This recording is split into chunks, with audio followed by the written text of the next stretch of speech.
For over a decade, the entire automotive world agreed on one thing. If you wanted an indestructible, turbocharged inline-six engine that could handle 1,000 horsepower on a stock block, you bought a Toyota 2JZ.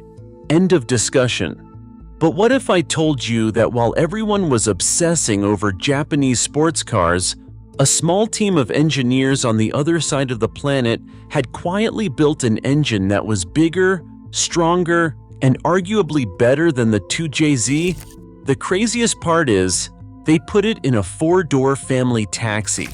This is the story of the Ford Barra. It is the greatest engine Australia ever produced.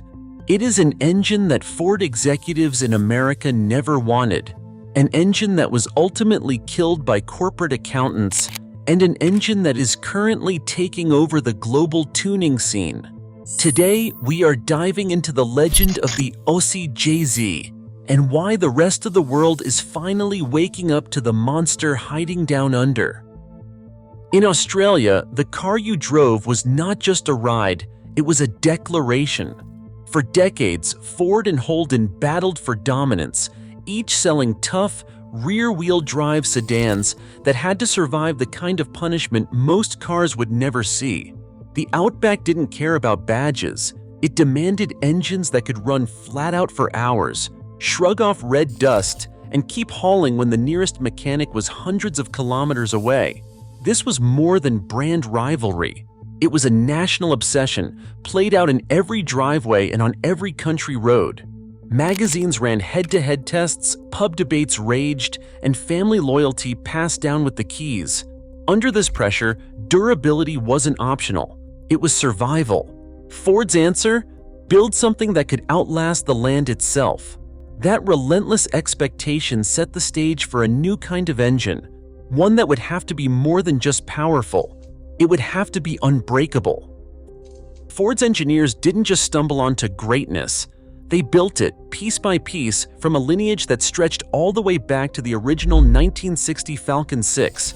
Instead of chasing overseas trends or importing a V6, they doubled down on the proven Australian formula, a big iron block straight six that could take a pounding and keep going. The BA Falcon program in 2002 was their shot to reinvent this workhorse for a new era, but they refused to break with tradition. Hidden under all the modern upgrades, the Barra's core geometry, bore and stroke, remained true to its ancestors. That unbroken chain wasn't an accident, it was a statement. And then came the name. Ford's branding team chose Barra as a nod to the barramundi, a legendary Australian fish known for its toughness and fight. It was a bold move to name an engine after a native icon, signaling that this was more than just another power plant. This was Australia's answer to the world's best, built to survive the Outback and outlast the competition, right down to its DNA. Underneath the Falcon's sheet metal, the Barra's secret weapon was pure, unapologetic overkill. Ford's engineers stuck with a cast iron block, a move that seemed old-fashioned in an era of lightweight alloys, but in practice it was the backbone of the engine's indestructibility. That block, with its 7 massive main bearings and cross-bolted caps, could shrug off abuse that would split lesser engines in half. Sitting on top, the aluminum dual overhead cam head brought the Barra into the modern age, with 4 valves per cylinder and high flow ports designed for serious breathing.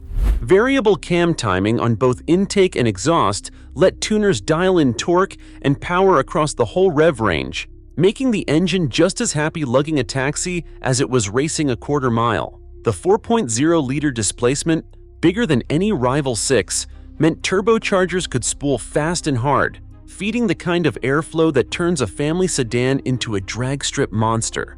On the dyno, bolt-on upgrades routinely pushed stock bottom end Barras to 500, even 600 horsepower without breaking a sweat. The real jaw-dropper was that there are documented builds clearing 1,000 horsepower with the factory block and head still holding together. For the tuning world, this was the stuff of legend. A humble Aussie taxi engine with the bones to take on the world's best.